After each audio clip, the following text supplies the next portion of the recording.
les filles, j'espère que vous allez bien. Bon, ça me fait un petit peu bizarre de reprendre la caméra, mais j'avoue que ça me fait du bien. Comme vous l'avez remarqué, j'étais un petit peu absente ces derniers temps, mais j'ai voulu prendre le temps de faire cette vidéo pour vous donner un petit peu de mes nouvelles. Pour vous raconter comment je vais et comment je reprends ma vie après cette fameuse grosse opération. Donc pour celles qui me suivent sur les autres réseaux, vous savez que j'ai été opérée le 14 novembre du syndrome du défilé thoraco-brachial. Donc c'est une chirurgie très lourde et une très grosse opération qui a un impact énorme sur le corps. Cette opération m'a vraiment coupé de tout. J'ai dû mettre entre parenthèses mes projets, ma vie et même mon corps pour récupérer au mieux. Et j'avoue que là encore à l'heure actuelle, je galère encore. Et ça m'a rappelé vraiment quelque chose de très important. Parfois, on n'a pas le choix de ralentir. Qu'on doit absolument écouter son corps, même si ça tombe pas au bon moment. Mon corps se remet très doucement. Ça va être très très long. J'ai entre 18 et 24 mois de convalescence complète pour que tout mon corps récupère potentiellement toutes ses capacités, notamment au niveau nerveux. Là, la cicatrice, on est à 3 semaines post-opératoire aujourd'hui. Donc on est vendredi. Ça fait 3 semaines que j'ai été opérée. Donc voilà, au niveau externe, on est sur quelque chose de normal. C'est à l'intérieur que c'est beaucoup plus compliqué. Les nerfs doivent se remettre en route. C'est là que je déroule pas mal. Ils doivent récupérer un petit peu parce qu'ils ont été très irrités. J'ai une côte en moins, j'ai 2 muscles en moins, j'ai un muscle cisaillé. Donc en fait, c'est beaucoup de changements dans cette partie du corps. Et le corps doit combler ce manque, réadapter les choses. Donc c'est pas mal le bazar là-dedans. C'est encore un chantier. Et on parle d'un retour à la normale entre 18 et 24 mois. Donc j'en ai encore pour un bout de temps. Il y a des jours où ça va, notamment le matin. C'est là que je me permets de tourner au moins une vidéo par jour quand il y en a besoin. L'après-midi, je suis déjà quand même pas mal fatiguée. Il suffit que je sorte. Voilà, vous voyez, je suis très vite essoufflée. Parce que j'ai encore un épanchement à gauche. Enfin, c'est là qu'ils m'ont opéré. J'ai encore un épanchement au niveau du poumon gauche. Donc je me fatigue très très vite. Et quand je vais marcher dehors, en fait, j'ai de grosses douleurs, donc il faut vraiment que je sois mollo, donc c'est très compliqué. Il y a des jours où ça va, des jours où ça va pas, mais je sais que je dois dormir absolument tous les après-midi quasiment. Sinon, je fais pas ma journée. J'ai vraiment du mal. Déjà que je fais des petites nuits, mais en fait, mon corps récupère au fur et à mesure. Donc, il y a des matins, je vais m'endormir, il y avait des après-midi. Je contrôle pas vraiment. Dès que je suis fatiguée, je m'allonge et je dors instinctivement. Donc, du coup, voilà. J'essaye de me récupérer au mieux. Mais c'est vrai que c'est une très grosse étape. C'est très, très dur. Là, si je n'avais pas tous les antalgiques que j'ai, ce serait une torture sans nom. J'ai réussi à éviter la morphine parce que je ne voulais absolument pas prendre de morphine. Donc là, je gère avec l'acupan et le paracétamol, plus tous les médicaments que j'ai encore à côté, l'anxiolytique, l'antidépresseur, le médicament pour les douleurs neuropathiques. Donc voilà, je gère mon cocktail comme il faut, mais il y a des fois où ça ne suffit pas et où les douleurs passent au-dessus du traitement, et là, c'est très compliqué. Surtout quand c'est des douleurs nerveuses que je ne peux pas, contrôler. Mais c'est tout à fait ok. Je fais mon planning en fonction de comment je vais, et les marques qui ont quand même, j'ai pas mal de marques qui ont suivi un petit peu cette péripétie et qui sont tout à fait ok avec le fait que je peux mettre un peu plus de temps pour des projets. Donc voilà, en général, il n'y a pas de problème. J'étais déjà en train de retourner une vidéo à J plus 7 de l'opération. J plus 6, pardon. Ouais. Le lendemain, en fait, que je suis rentrée de l'hôpital, j'étais déjà en train de tourner des choses parce que je commençais un petit peu à grappiller du retard et je ne voulais pas. Et mon corps m'a très vite rappelé à l'ordre. Donc, du coup, maintenant, je fais mollo. Et j'essaye de faire au mieux pour que ce soit des vidéos de qualité sans forcément me fatiguer. Mais c'est tout à fait ok de prendre son temps, et ça reviendra au fur et à mesure de toute façon. J'avais vraiment peur de revenir sur YouTube parce que j'avais peur de ne pas être assez en forme ou de pas forcément savoir quoi filmer. Et en fait, cette petite pause m'a permis de vous trouver un petit sujet à traiter aujourd'hui, donc ma convalescence et comment je gère ce retour à la normale et à ma vie de travail, parce que je n'ai pas d'arrêt de travail. J'aurais pu en avoir un, mais prendre un arrêt de travail pour moi-même, ça me sert pas, parce que je sais que voilà, si je peux pas gérer, je me mets en pause et c'est très bien comme ça. Mais du coup, alors vraiment, je suis en arrêt pendant un mois sans vraiment rien faire. Donc c'est compliqué, mais je respecte vraiment tout ce qu'il me dit. Je porte pas de charge. J'ai mon petit facteur qui est très gentil. Quand c'est un gros colis, il me dit attendez, enfin voilà, il attend que mon conjoint arrive pour me le déposer. ou alors il me le monte carrément à la maison, ça c'est encore mieux. Et quand c'est des petits colis, voilà, il me dit vous pouvez vous permettre de descendre. Bon, j'ai un livreur, c'est une crème, vraiment très très sympa. Donc du coup voilà, j'apprends à gérer, monsieur gère beaucoup les tâches ménagères parce que je peux pas, étant donné que c'est mon bras gauche, que je suis gauchère.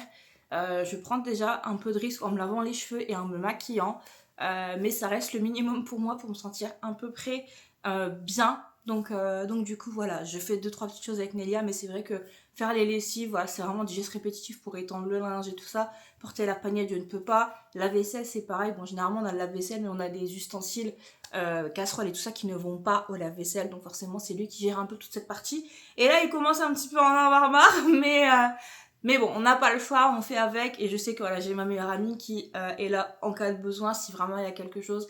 Elle vient m'aider, elle vient gérer, et ça, je la remercie du fond du cœur. D'aller à un concert J+15. Donc 15 jours post-opératoire, j'ai été au concert de Vald. Mon corps ne s'en est pas remise. Alors c'était très bien, j'ai fait attention à mon bras et tout, j'avais un garde du corps avec moi, voilà, Amandine était vraiment après moi sans aucun souci, mais le contre-coup du lendemain a été compliqué, parce que mine de rien, toutes les résonances et tout ça, puis le sol tremblait, hein. Enfin Vald il a vraiment fait un show de dingue. Je pense que voilà, ça a un petit peu bougé à l'intérieur et j'ai eu des douleurs le lendemain qui ont été un petit peu compliquées. On avait été à Val d'Europe pour se promener un petit peu pour tous les achats de Noël et tout. Je vous assure qu'on a mangé, on a fait Primark, on a été voir un truc à Starbucks vite fait et après on est reparti parce qu'on était l'une comme l'autre exténuées. Et quand je suis rentrée chez moi, je me suis lavée et j'ai été me foutre dans mon canapé, je n'ai pas bougé de la soirée. Et je crois qu'à 21h j'étais au lit, je dormais.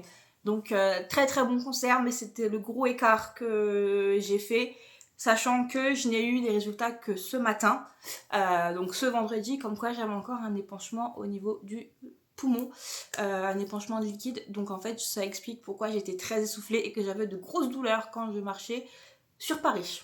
Donc voilà, maintenant c'est repos et je ne fais plus de bêtises. Alors pour l'instant voilà, il n'y a pas encore la forme à 100% pour vous faire des vlogs d'une journée, et de toute façon mes vlogs seront toujours la même chose. Le matin je dépose Nelia au bus, je remonte pour mon petit déj. Mon dieu que les cafés ça me manque. Mais il me reste encore quelques semaines, enfin à peu près 15 jours avant de pouvoir reprendre des cafés avec l'accord du médecin que je revois du coup le 18. Mais voilà, j'ai pas de sujet pour vous faire des vidéos de dingue, donc je reviens tout doucement. Je vais essayer de vous faire des petites choses sympas, j'essaye de mettre des shorts, mais bon c'est vrai que c'est généralement le contenu que je poste déjà ailleurs.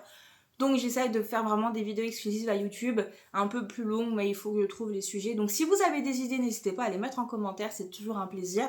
Ou à m'envoyer un petit DM pour me dire voilà, ce serait bien que tu traites tel ou tel sujet. Et j'essayerai de faire quelque chose avec grand plaisir. Là, je reprends juste le plaisir de créer, de partager et de discuter avec vous. C'est ce qui m'importe. Bon, YouTube, vous êtes un peu moins bavard que les autres réseaux, mais c'est le début, donc on va faire ça tranquillement. Je mets pas forcément de très gros objectifs en termes de visibilité sur cette chaîne avant début 2026. Je garde la fin d'année 2025 pour me reposer et reprendre vraiment mon corps à 100% du mieux possible. Un peu compliqué cette phrase, mais j'essaye vraiment de revenir à 100% le plus rapidement possible et dans de meilleures conditions. Donc je garde vraiment 2025 sous le coude, tranquillement, où on va installer un petit peu les bases de cette chaîne. Mais voilà, ça me tenait à cœur quand même de vous refaire une vidéo où vous pensez pas que je suis complètement disparue. Je suis là, j'avais juste pas forcément de sujet à vous faire aborder ou à discuter avec vous sur tel ou tel sujet. Donc voilà, je reviens tranquillement et on va trouver ensemble ce qu'il faut pour vraiment décoller en 2026. Je vous repartagerai bien entendu ma vie quotidienne, mes sorties. On a prévu des choses sympas pour le début d'année avec Amandine, donc voilà. On va essayer de faire des vlogs parce qu'elle va essayer de m'accompagner un peu plus en termes de vidéos. Il faut que je dise un petit peu ce que je veux. Mais elle est tout à fait ouverte à être mon caméraman. Elle est déjà mon trépied comme elle dit. Mais voilà, je suis contente de l'emmener avec moi dans pas mal de choses parce que c'est vrai qu'elle m'aide beaucoup. Et elle s'intéresse vraiment à tout ce que je fais. Donc c'est vraiment mon bras droit. Parce que mon bras gauche est un petit peu handicapé. Et elle préfère être le bras droit. Mais du coup voilà, j'essaierai de vous la mettre un petit peu en vidéo. Pourquoi pas faire une vidéo toutes les deux ou autre. Ça peut être intéressant de faire ça pour la suite. Mais voilà, on va faire des choses. On a des petits projets plutôt sympas. Donc on va essayer de vous sortir des vlogs et tout. Enfin voilà, ça va être plus pour 2026 où vous aurez vraiment de belles grandes vidéos où on va essayer vraiment de faire quelque chose d'un peu plus poussé. Là c'est des vidéos un petit peu confidence où on discute ensemble et tout. Mais pourquoi pas par la suite faire d'autres choses vraiment sur ma vie du quotidien quoi. Ça va être ma vie de maman, ma vie de créatrice de contenu et partir sur plusieurs sujets. Si vous avez des idées, c'est toujours ouvert. Donc merci à vous d'avoir regardé cette vidéo, merci pour tous vos messages et votre bienveillance. J'ai reçu énormément de messages pendant mon opération, parce que du coup j'avais Amandine qui gérait le canal sur l'autre réseau et j'ai eu pas mal de messages. J'ai eu pas mal de messages quand je me suis réveillée. Donc vraiment merci du fond du cœur d'avoir été présent, parce que ça me fait chaud au cœur d'avoir eu des messages de personnes auxquelles je ne pensais pas avoir de messages. J'ai même eu des marques qui m'ont envoyé beaucoup de messages et qui prennent des nouvelles. Donc je suis vraiment reconnaissante, je vous remercie du fond du cœur. On va se remettre tout doucement, de toute façon vous suivez mon évolution. Voilà, là la cicatrice est là, elle est bien fermée. Bon là normalement c'est le fil, mais j'ai le médecin qui va checker lundi parce que j'ai pas mal de boutons autour de la cicatrice. Et il va aussi écouter au niveau des poumons comment ça se passe. Parce que je suis quand même vachement essoufflée même au repos, donc on va checker tout ça.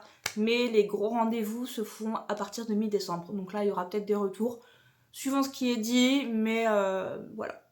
En attendant, n'hésite pas à laisser un petit commentaire, un like et surtout à t'abonner. Plus on vous montrera, plus vite les vidéos auront des sujets très intéressants. Alors merci d'avoir regardé. Bye bye.